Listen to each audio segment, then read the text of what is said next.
चलो, तो हम पढ़ रहे थे इसके बारे में, इस अनुपात के बारे में थोड़ा सा एक बार उसका देख लेते हैं, फिर आगे हम चलेंगे।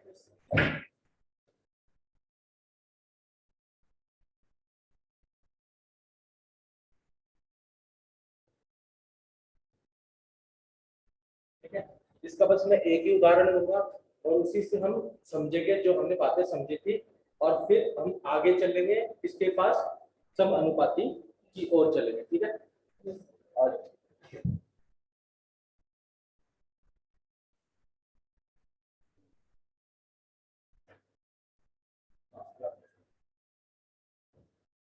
ठीक है, इजी वाला उदाहरण ले लेते हैं। ठीक है, बस हाँ,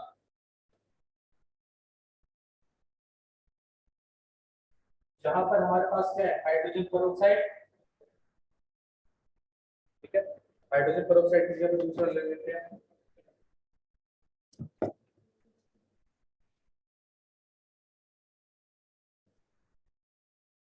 H3PO3। ठीक है, इसका जब विश्व अनुपाती अभिक्रिया होगी तो ये किस में बदल जाएगा, PH3 प्लस H3PO4 के अंदर। यहाँ पर आप देखोगे फॉस्फोरस परमाणु का जो ऑक्सीकरण संख्या है, तो ये बेटा यहाँ पे देखो ये दिख रहे हैं, 3 दिख रहे हैं। ठीक है, यहाँ पर इसका ऑक्सीकरण संख्या निकालोगे कितना आएगा, +3। जब आपके फॉस्फोरस का ऑक्सीकरण संख्या निकाली जाएगी तो वो कितनी आएगी, -3। और फॉस्फोरस की इसमें निकाली जाएगी तो यदि एक ही यौगिक के अंदर एक तत्व जिसका ऑक्सीकरण भी हो रहा है और इसका अपचयन भी हो रहा है, तो ऐसी अभिक्रिया, ऐसी रेडॉक्स अभिक्रियाओं को क्या बोला जाएगा, विश्व अनुपाती अभिक्रिया बोला जाएगा। ठीक है,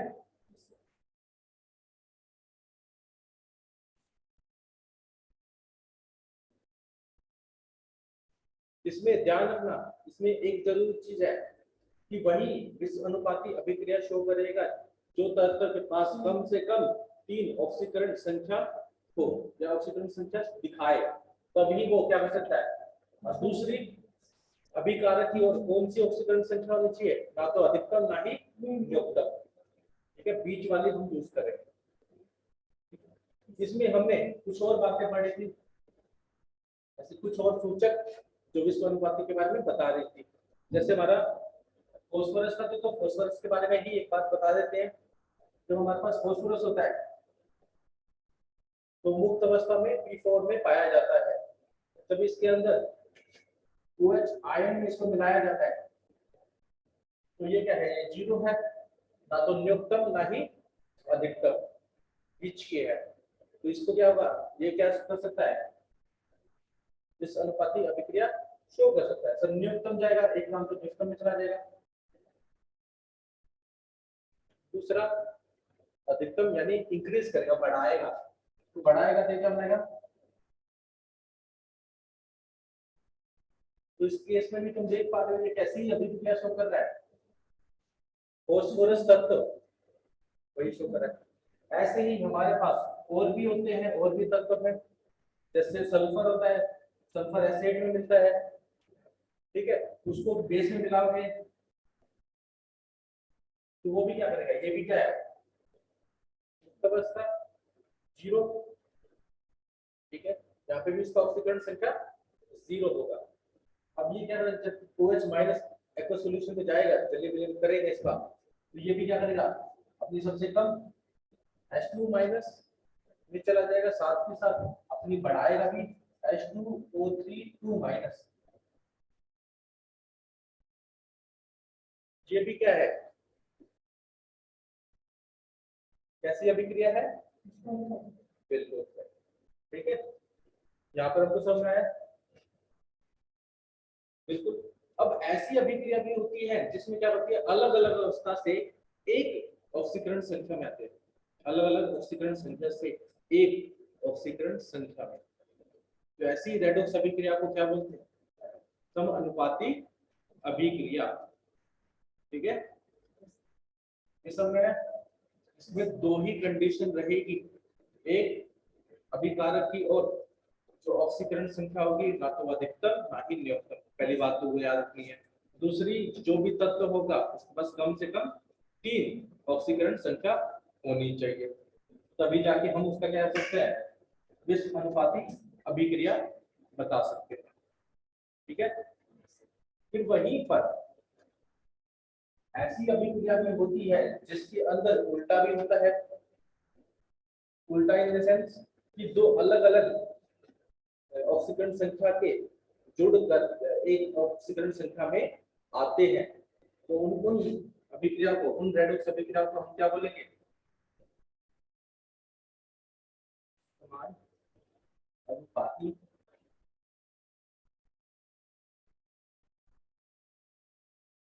अभिक्रिया। ठीक है, इंग्लिश में बोला जाएगा कम प्रोपोर्शन, इसको बोला जाता है डिस्प्रोपोर्शन, इसको कम प्रोपोर्शन। ठीक है, लिखना चाहो तो इसको भी लिख सकते हो ब्रैकेट में।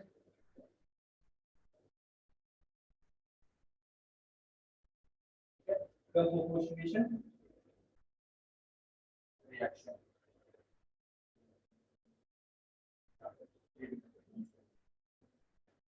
क्या बोल रहे हो,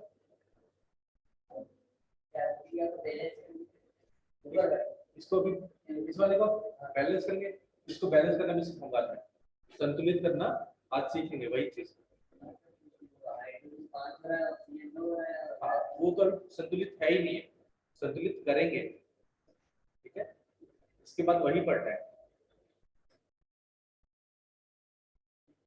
तो कम प्रोपोर्शन यानी समानुपाती का उदाहरण लिखना चाहोगे तो जितने भी विश्व अनुपाती है उनको उल्टा लिखोगे, यानी जो उत्पाद है वो मेरा अभिकारक बन जाएगा और जो अभिकारक है वो उत्पाद बन जाएगा।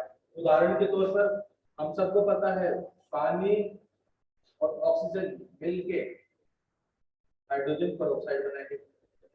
इसमें यहाँ पर देखो इसकी ऑक्सीकरण संख्या -2 है, इसकी ऑक्सीकरण संख्या 0 है, तो ये दोनों किस पर जा रहे हैं, यानी दो अलग अलग अवस्था एक ऑक्सीकरण अवस्था की ओर जा रही हैं। तो ऐसी वाली अभिक्रियाओं को हम क्या बोलेंगे, समान अनुपाती अभिक्रिया। ठीक है, अनीशा बेटा, मुस्कान, संजय, सबको समझ में आया।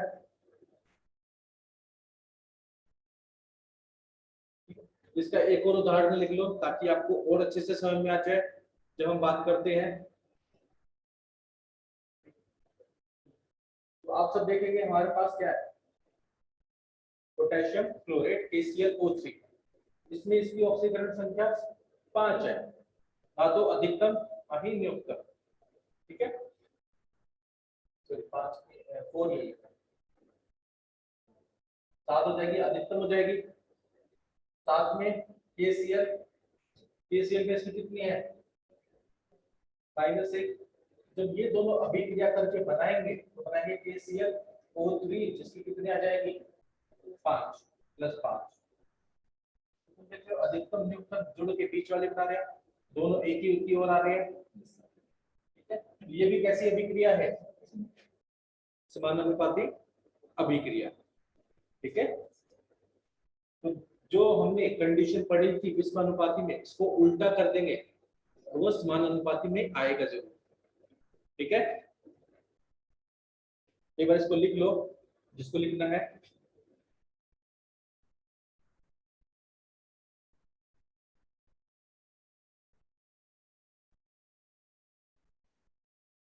ऑक्सीजन के बारे में बताया था मैंने, संजय, पंकज, अनीशा, ऑक्सीजन के बारे में बताया था बेटा। ओके बेटा, ठीक है। तो ऑक्सीजन के बारे में बताया था कि ऑक्सीजन भी कई सारे क्या करते हैं, विस्मानुपाती अभिक्रिया शो करते हैं। ठीक है, तो उस केस में भी हमको ध्यान रखना पड़ेगा, सबके अंदर कंडीशन भी वही लगेगी और तरीका भी वही होगा विस्मानुपाती अभिक्रिया को जानने का। तो ये बेटा मैंने यही समझाया था। अब एक काम करना, आप क्लास के बाद कुलदीप सर से बात कर लेना। ठीक है बेटा, ओके, आ जाओ। इसके आगे चले। अब किसी ने क्वेश्चन उठाया था कि सर ये तो संतुलित है नहीं, संतुलित नहीं तो संतुलित करना भी सीखेंगे। और कोई रासायनिक अभिक्रिया संतुलित होती है उसके बारे में दो बातें जानेंगे जो रेडॉक्स अभिक्रिया संतुलित करने के चक्कर में। पहला तो हम सब पहले से पढ़ते आ रहे हैं, छोटी क्लास से पढ़ते आते हैं कि सर परमाणु का कंडक्शन करना है, बट उसके साथ में जो रेडॉक्स अभिक्रिया होती है इसमें आपको एक और चीज एक्स्ट्रा पढ़नी पड़ेगी, ठीक है, उसके बारे में जाने। ठीक है, इसको मिटा दो, बताओ। ठीक है, आ जाओ।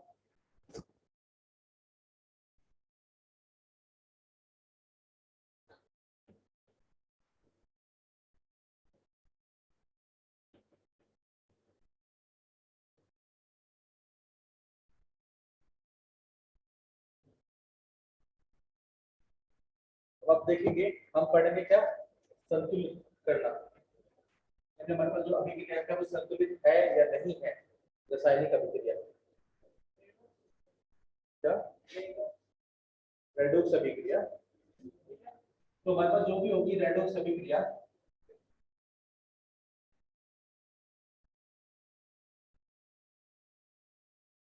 इसको संतुलित करना, इसको संतुलित करेंगे तो हमको दो बातों का ध्यान रखना पड़ेगा। तो संतुलित हो जाएगी पहली चीज किस चीज का, परमाणु संतुलित करने का।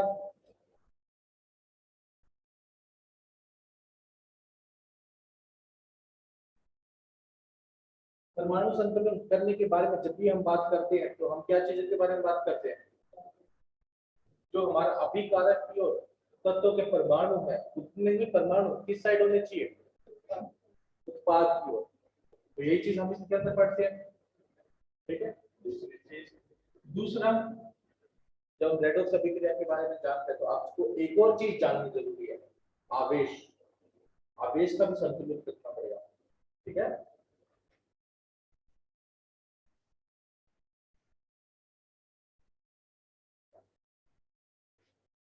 जब हम रेडॉक्स अभिक्रिया को संतुलित करते हैं तो उनको संतुष्ट करना पड़ेगा इन दो चीजों को। अगर वो क्या कहते हैं, तुमने परमाणु को तो संतुलित कर दिया बट आवेश संतुलित नहीं हुआ, फिर भी वो क्या होगी, रेडॉक्स अभिक्रिया संतुलित नहीं मानी जाएगी। उसको दोनों को क्या करना पड़ेगा, संतुष्ट करना पड़ेगा, इसको परमाणु संरक्षण, परमाणु संतुलन को और आवेश संतुलन को, ठीक है। इसको एक काम करेंगे, एक अभिक्रिया से जानेंगे। अब बात करें सर, ठीक है, संतुलित करने के दो विधि है रेडॉक्स अभिक्रिया में, क्या है, दो विधि विधि।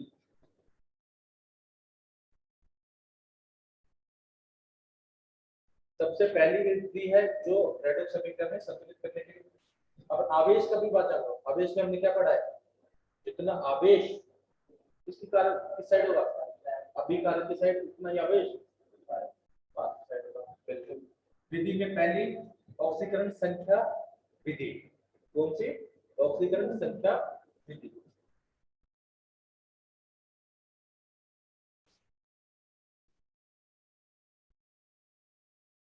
कई कई जगह पे ऑक्सीकरण अंक भी मिल जाएगा तो कोई दिक्कत नहीं, वही बात है। पहली विधि है जिससे हम कोई भी रेडॉक्स अभिक्रिया है उसको संतुलित कर सकते हैं, ठीक है। उसके अलावा हमारे पास जो दूसरी विधि होती है जिससे हम रेडॉक्स अभिक्रिया को संतुलित करते हैं वो होती है आयन इलेक्ट्रॉन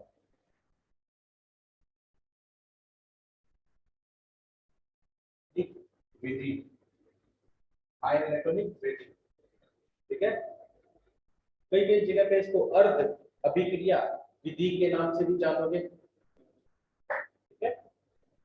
तो हमको क्या करना है, आज की क्लास में हमको ये दोनों विधि विधि सीखनी है।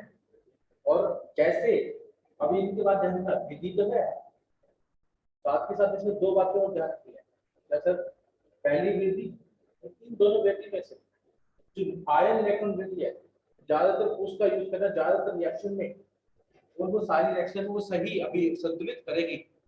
बट जब हम बात करेंगे किसकी, ऑक्सीकरण संख्या की, ये टाइम तो कम लेती है बट उसके साथ में ये सभी रेडॉक्स अभिक्रिया में सही उत्तर दे ऐसा जरूरी नहीं। ठीक है, कुछ अभिक्रिया में हम अटक जाएंगे इसमें ऑक्सीकरण संख्या में, तो हम जान लेंगे कि कौन सी वो अभिक्रियाएं हैं जिसमें हम सिर्फ और सिर्फ ऑक्सीकरण संख्या का यूज करना है और कहां पर हमको आयन इलेक्ट्रॉन विधि का यूज करना है। वैसे तो आप हर जगह पर आयन इलेक्ट्रॉन विधि का यूज करो, आपका आंसर हमेशा सही आएगा, बट इसका ये टाइम बचाता है। बचाते टाइम में आपको ध्यान रखना कि कौन सी अभिक्रिया में आप ऑक्सीकरण संख्या का यूज कर सकते हैं। ठीक है, इसकी हेल्प से हम 30 सेकंड के अंदर संतुलित कर लेते हैं किसको, रेडॉक्स अभिक्रिया को। ठीक है,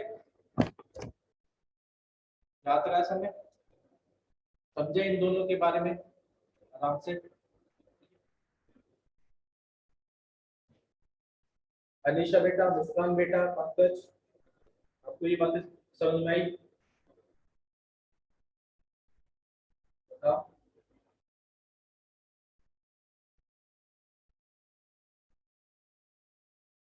अनीशा, पंकज, मुस्कान, संजय, ओके बेटा, ठीक है। चलो एक काम करते हैं, पहले आपको कोई भी अभिक्रिया होती है उसका हमको एक इसमें करते हैं आयनिक रूप, आयनिक रूप में करना आता है। यानी हमारे पास कोई भी अभिक्रिया है उसको उसके आयनिक रूप में करना नहीं आता। चलो कोई दिक्कत नहीं, मैं आपको एक बता देता हूँ और देखो क्या आपको करना आता है कि नहीं आता। ठीक है, इसको इसके बारे में हम जानते हैं, पहले तो उदाहरण देख लेते हैं। हमारे पास जैसे ये वाली होती है रिएक्शन, जिंक रिएक्ट करता है कॉपर सल्फेट के साथ में और बनाता है क्या सर, जिंक सल्फेट और कॉपर। ठीक है, ये हमारे पास एक रेडॉक्स अभिक्रिया है, आए ना कैसे सर इनका ऑक्सीकरण संख्या बदल रहा है, ये सुनो। तो हाँ सर ये रेडॉक्स अभिक्रिया तो है, बट ये रासायनिक अभिक्रिया, इसको हम हमको बनाना है आयनिक रूप में। आयनिक रूप में कैसे बनाएंगे, तो आप हमेशा ध्यान रखना जो भी अभिक्रिया दे रखी है जिस भी अभिक्रिया में उनको उनके आयन के रूप में तोड़ना।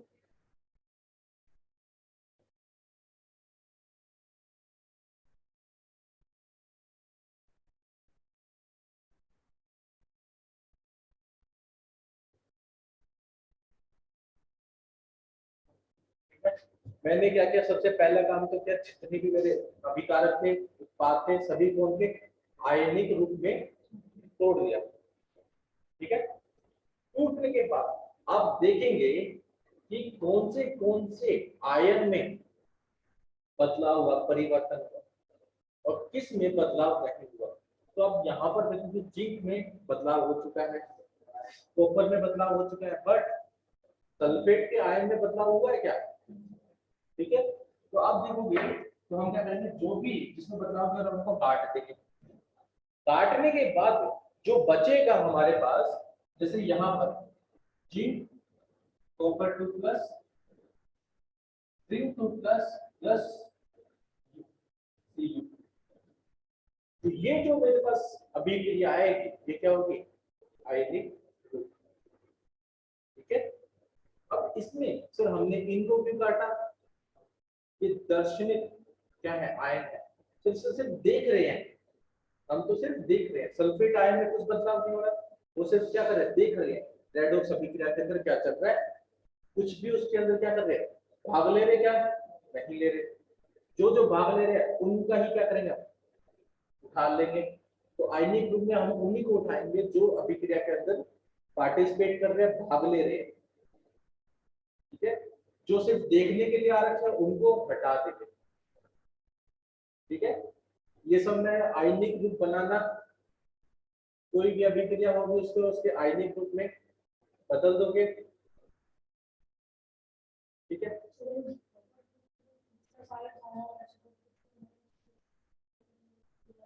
हम सबको पता है कि इसकी जो संयोजित इलेक्ट्रॉन होते हैं लेने के बाद जो वैलेंसी बनती है वैलेंसी कितनी है जिंक की? +2। तो वही तो +2 तभी तो उनका आयन देखो 2 इलेक्ट्रॉन देगा 2 इलेक्ट्रॉन देगा। सिल्वर की 1 होती है, ऐसी आयरन की 2 होती है, +2 +3। वो चीज आपको देखना। जैसे मैं आपको एक उदाहरण देता हूँ, एक और अभिक्रिया देते हैं और उसको जानते हैं आयनिक रूप में बदलना है। किसमें बदलना है? आयनिक रूप में।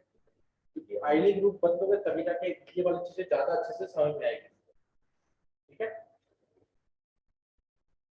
मैं आपके सामने रख रहा हूँ क्या। अब थोड़ा सा हम अच्छी सी रिएक्शन ले लेते हैं।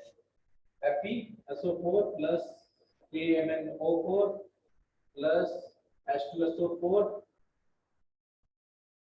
ठीक है, ये अभिक्रिया कर रहे हैं। अभिक्रिया करने के बाद ये बदल जा रहे हैं कि इसमें Fe2SO4 में साथ ही साथ MnSO4 प्लस K2SO4 और जल में। ये हमारे पास एक रेडॉक्स अभिक्रिया है। अब हमको जानना है कि इसको इसके आयनिक रूप में बदलना है। ठीक है, तो कोशिश करो आप सब इसके आयनिक रूप में बदलने की, और फिर मेरे को बताओ कि आयनिक रूप बदलने के बाद आपके पास अभिक्रिया क्या आ रही है, आयनिक अभिक्रिया क्या आ रही है। ठीक है, अनिशा बेटा, पंकज बेटा, मुस्कान, संजय, आप सब भी इसको कोशिश करें आयनिक रूप में बदलने की। ठीक है, करो, मैं आपको 2 मिनट दे रहा हूं।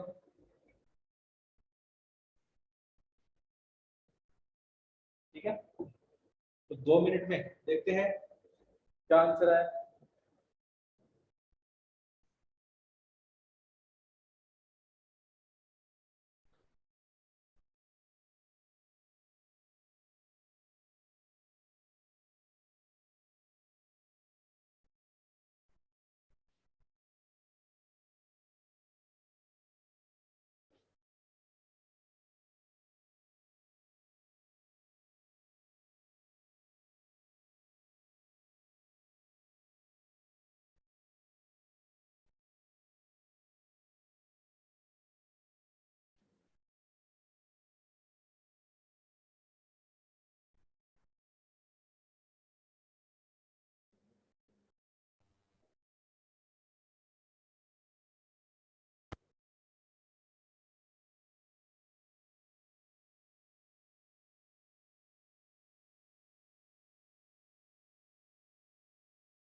अनिशा बेटा, पंकज बेटा, मुस्कान बेटा, इसका क्या रूप आया, आयनिक रूप क्या आया।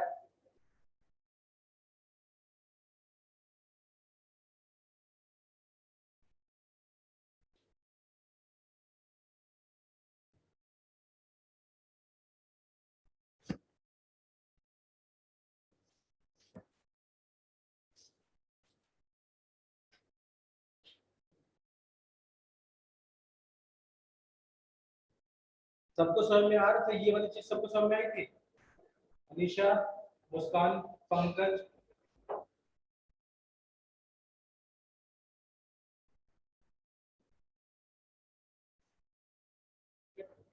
तो फिर इसका देखते हैं, कोशिश करो क्या हुआ। तो सर थोड़ी ज्यादा बड़ी दिख रही है। हाँ,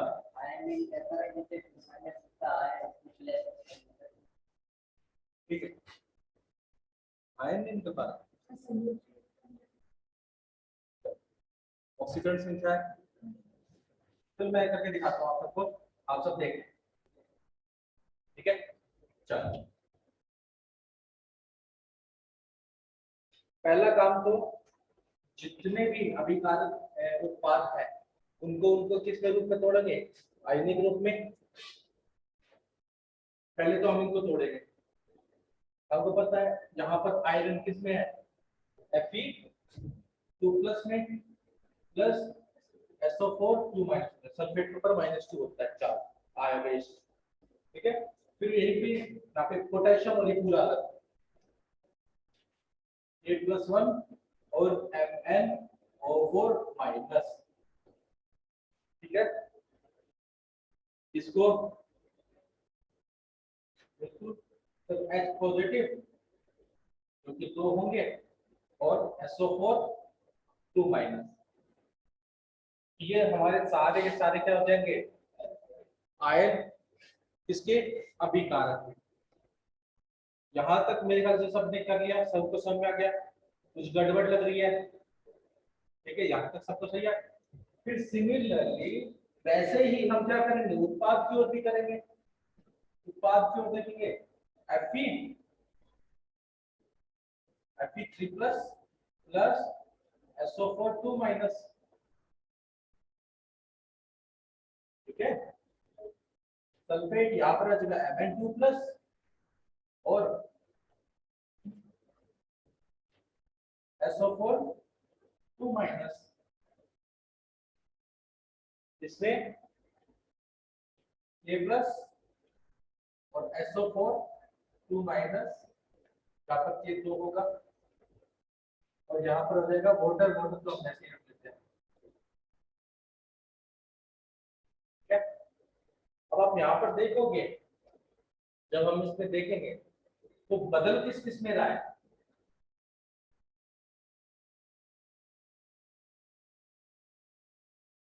इनमें ही बदला जा रहा है, बाकी तो किसी में कोई भी चेंज नहीं हो रहा। ठीक है, साथ ही साथ हम हाइड्रोजन इनको रख लेते हैं और मेरे ख्याल से सारे के सारे क्या है, दर्शक है, इसमें कुछ भी बदलाव नहीं हो रहा। इनको काट दें, तो काट देंगे तो हमारे पास जो जो बदल रहा है उन्हीं को हम अपने रख लेंगे। जो उत्पाद साइड है अभिकारक साइड है, अभिकारक की ओर, जो उत्पाद साइड है उत्पाद की ओर। वो अभी संतुलित नहीं है ना, इसलिए हमने इसको हटाया। ठीक है, इसको मैं एक छोटे तरीके से बताऊंगा आपको, वो भी देखेंगे।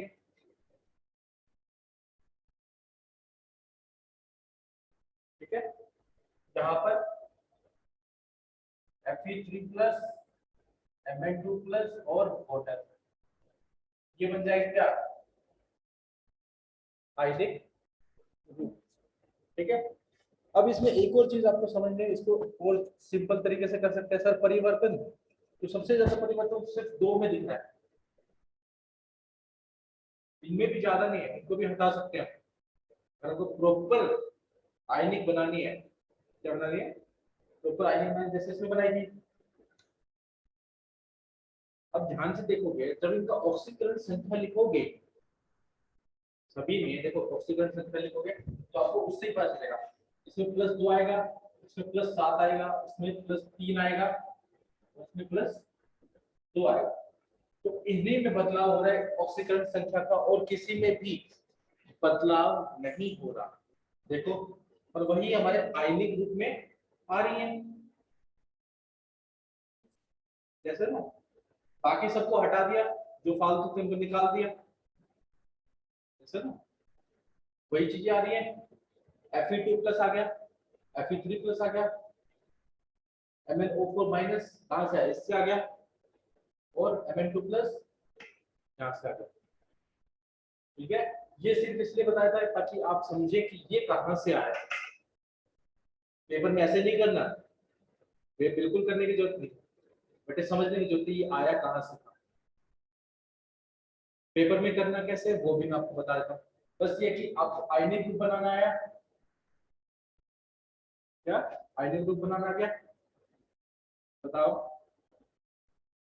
ठीक है, कोई दिक्कत नहीं, अभी मैं क्या करूंगा, आपको आयनिक ग्रुप भी दे दूंगा और फिर हम आगे उसका देखेंगे। सर हाँ बेटा निशा, ये जो चार्ज लगा दिया, मतलब यहाँ पे 2 होगा, यहाँ पे 1 होगा, वो चार्ज कैसे पता चलेगा? पता कैसे, यहाँ पर ये वाले नो सर, ऊपर वाला। ऊपर वाला, ये यस हम सर। पहले छोटी क्लास में याद करते थे ना कि आयरन के 2 प्लस चार्ज होता है, 2 इलेक्ट्रॉन लूज करता है आयरन, और 3 इलेक्ट्रॉन लूज करता है, 2 इलेक्ट्रॉन लूज करेगा तो Fe2 प्लस आवेश बनाएगा, आयन बनाएगा। और वहीं पर सल्फेट में क्या होता है, SO4 2 माइनस होता है। सर फॉर्मल चार्ज जैसे क्या? हाँ, जो हमने याद रखी थी पहले, हाँ फॉर्मल चार्ज तो एक तत्व पे होते हैं, यस सर। जो नॉर्मल होते हैं, आयन के ऊपर जो चार्ज होता है। Okay sir. ठीक है, तो ज्यादातर का तो हमको वैसे भी याद हो जाता है जब हम अभिक्रिया करते जाते हैं, सल्फेट का हमको हमेशा पता रहता है SO4 2 माइनस।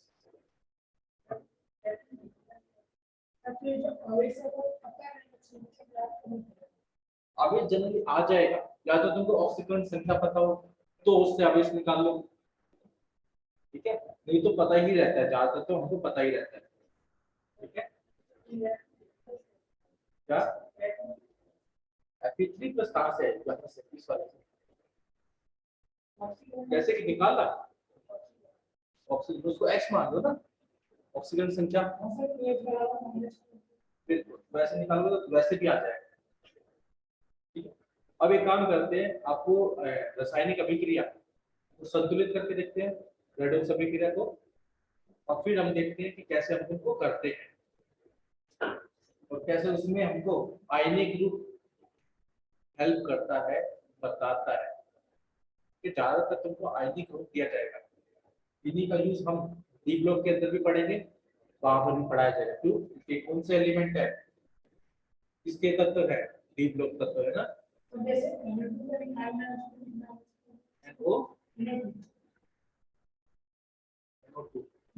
हाँ, तो एक काम करो, या तो आपको उसकी ऑक्सीजन संख्या पता हो, तो मुझे पता है कि मेरी ऑक्सीजन संख्या 3 में है, ऑक्सीजन का -2 होता है, करोगे सॉल्व तो कितना आएगा, -1, इसको फिर माइनस हो जाएगा। या तो ऑक्सीजन संख्या पता हो या फिर तुमको आवेश पहले से ही पता हो, नहीं तो तुम NO2 लिख दोगे, NO2 तो गैस भी होती है, ऐसे ना, कहना क्या चाहते हो स्पष्ट कहोगे तब आपको समझ में आएगा, ठीक है। एक काम करता हूँ, पहले मैं इसको मिटा देता हूँ और फिर हम एक इसी वाली अभिक्रिया को उठाते हैं और उसको संतुलित करके देखते हैं, ठीक है, क्या करके देखेंगे, संतुलित, ठीक है। काम करते हैं, मिटा देते हैं।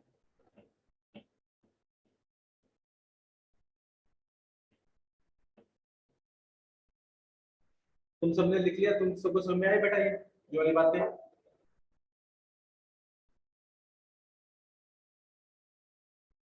ओके बेटा, ठीक है। चलो देखो,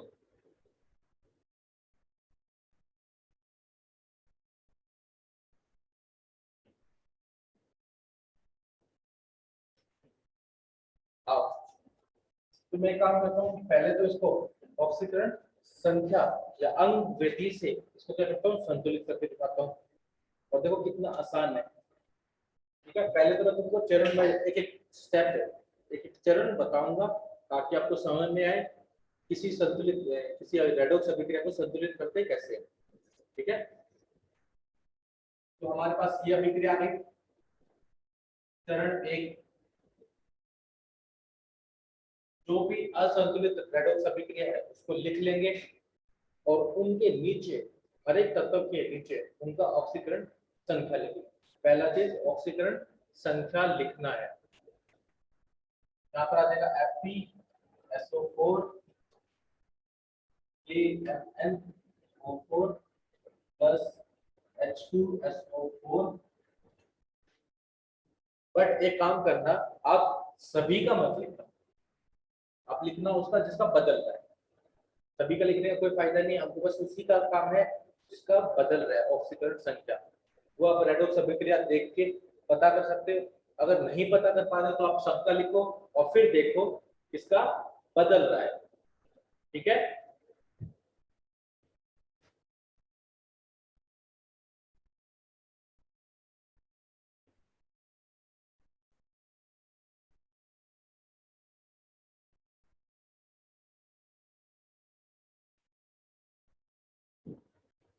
जहां पर उनको ऑलरेडी पता है कि किस किस का ऑक्सीकरण संख्या बदल रहा है, ठीक है।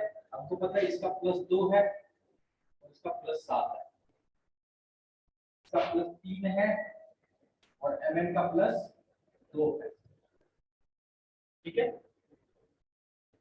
ये चीज समझ पक्का, आपको क्या करना है, उसी का बदलना है, ऑक्सीकरण संख्या लिखनी है जिसका बदल रहा है, और नहीं पता चल रहा किसका बदल रहा है किसका नहीं बदल रहा, तो आप क्या करेंगे, सभी तत्व का ऑक्सीकरण संख्या लिखेंगे, ठीक है, और फिर देखेंगे किसके अंदर बदल रहा है, किसके अंदर नहीं बदल रहा है। फिर जैसे ही हमको ये पता चलता है ऑक्सीकरण संख्या बदलेगी तो ऑक्सीकरण और अपचयन देख सकते हैं। जब हमारे पास एक रेडॉक्स अभिक्रिया है, इस रेडॉक्स अभिक्रिया में देखो कि किस तत्व का ऑक्सीकरण हो रहा है और किस तत्व का अपचयन हो रहा है। तो हमको पता है कि 2 से 3 पर जा रहा है तो इसका क्या होगा, ठीक है, तो वो हमारा चरण 2 है। ठीक है, चरण 2 भी मैं इसी में कर देता हूँ। ठीक है, आप अलग से लिख लेना। चरण 2 में क्या हो गया,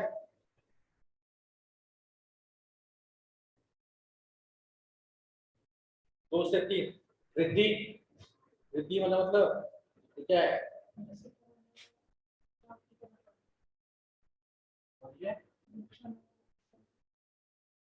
ठीक है। जैसे ही हमको ये पता चल जाएगा उसके बाद हमको क्या करना है, ठीक है, इनको इनके आयनिक रूप में बदल लेना है। किसमें बदलोगे, आयनिक रूप। सर आयनिक रूप में बदलेंगे तो सिर्फ और सिर्फ उन्हीं को उठा लेते हैं अभी इसमें जिनका ऑक्सीकरण संख्या बदल रहा है। ठीक है, किन किन का ऑक्सीकरण संख्या बदल रहा था, H प्लस आयनिक रूप में ये हो जाएगा। और यहाँ पर इसके अलावा मैं कुछ नहीं दे रहा। पहला काम तो संतुलित करने की बात वृद्धि है, ये चीज। अब आयरन में तो वृद्धि हो रही है और एमएन में कमी हो रही है, कम हो रहा है। ठीक है,